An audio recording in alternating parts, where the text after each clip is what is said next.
Hello, ka-chubby. Good morning, good morning. Nagluto tayo ng pork stick. Ayan, ginisa ko na yung sabaw.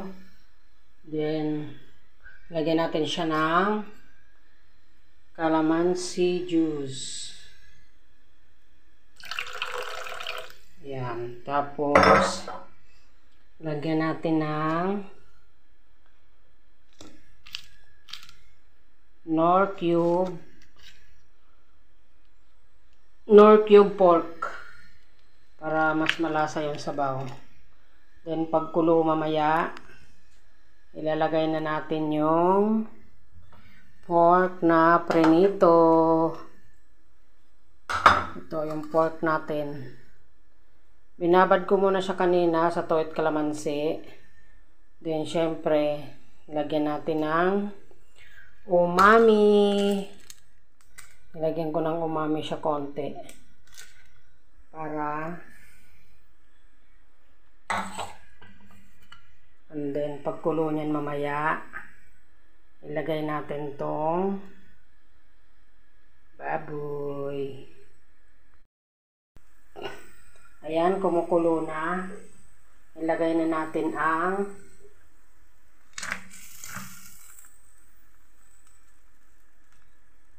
ating pinaritong pork chop. Ayan, medyo palambutan lang natin ng konti. Tapos pag medyo hindi pa kayo maano sa lasa, dagdagan nyo na lang ng toyo or asin. Medyo matabang pa, lagyan natin ng toyo.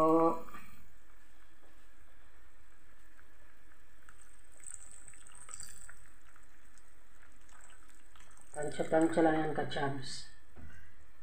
Yan ang ulam natin for the day. Pork stick. Ngayong araw ng Lunes.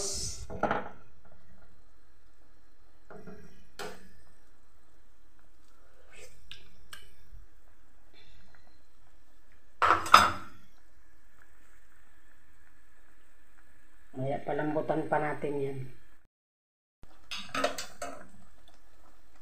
O, ito na nga, ka-chubby. About mga 5 to 10 minutes. Medyo sumipsip na yung sabaw niya. Ayan. Sakto na din yung lasa niya. Kung nagustuhan mo yung pagluto ng pork stick, magluto ka na rin. Masarap yan pag may, pag may bahaw. Medyo mainit-init pang sabaw. Kung nagustuhan mo yung pagluto ng pork stick o magluluto ka ng pork stick, try mo naman, ka-chubby, mag-like, mag-subscribe.